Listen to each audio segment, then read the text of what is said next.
Welcome back. Taiwan has reported its first case of H7N9 avian flu.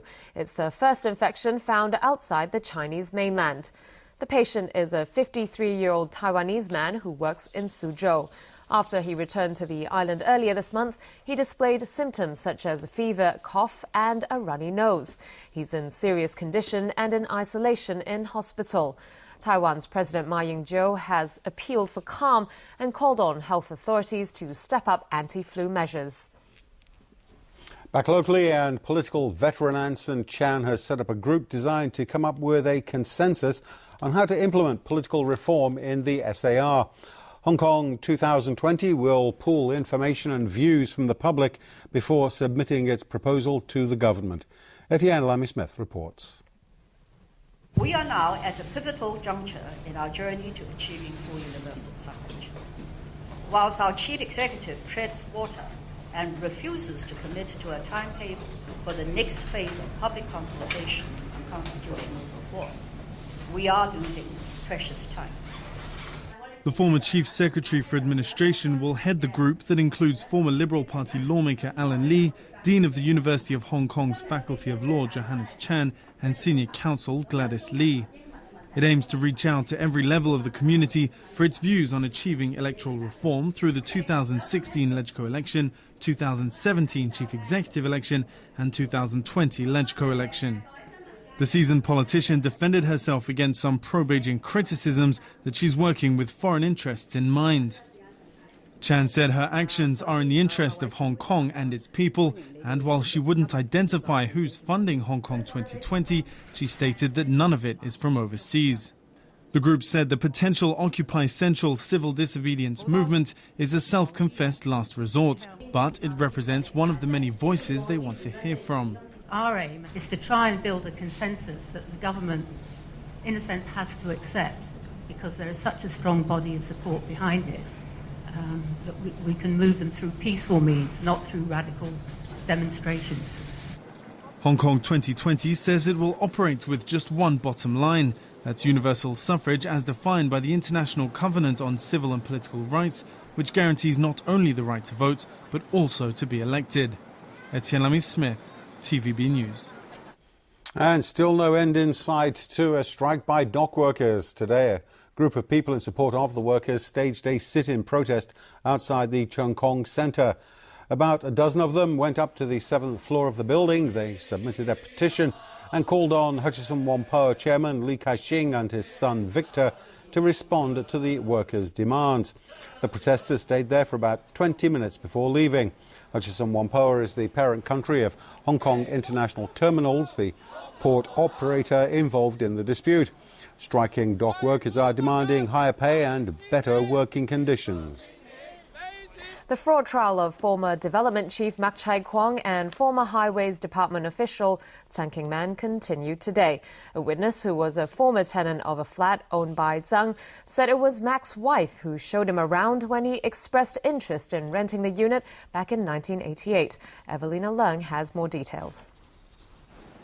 Day 3 of the trial involving former Development Chief Ma Chai-kwong and former Highways Department official Zhang King-man.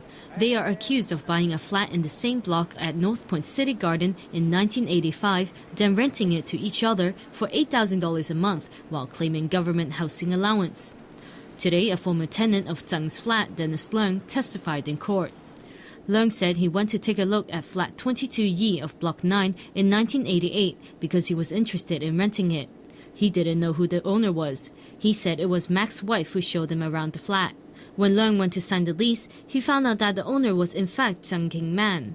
Zhang told Leung he was living in flat 21 Yi, which was one floor below.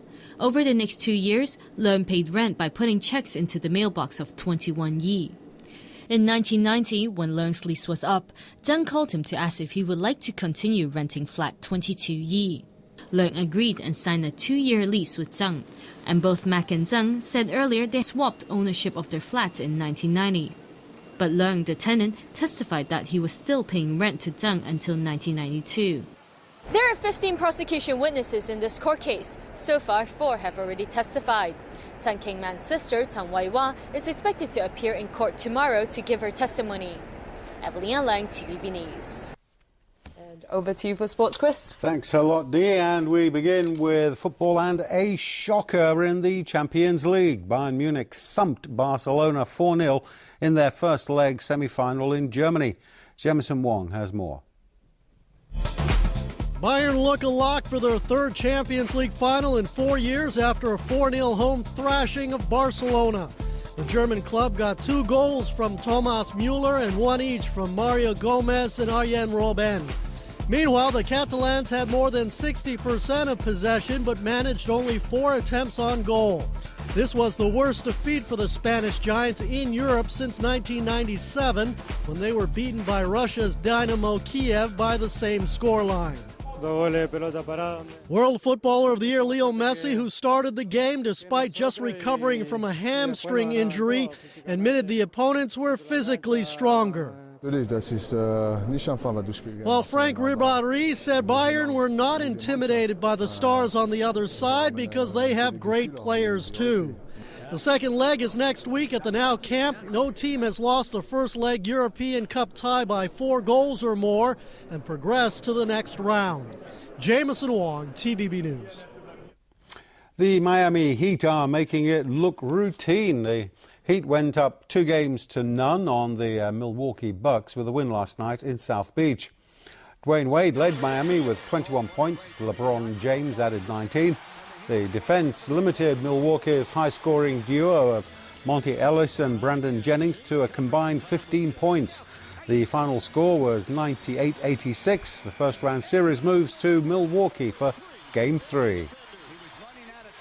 And China's Guan Tianlang will be playing in this week's PGA Tour event in Louisiana. 2 weeks ago, the 14-year-old made history, becoming the youngest golfer to tee it up at the Masters. Guan also made the cut. As for his future plans, the Guangzhou student has lots of options. I haven't decided yet, and I'm not sure yet, because I might go back to China after this tournament, and everything's the schedules. We have to consider about it. This is also a big course for me, and I need to play good, I think, and I should play a really good weeks to make the cut and go a little further, but I still need to play a really good couple rounds. And that's it from us tonight. Thanks for watching. Bye-bye.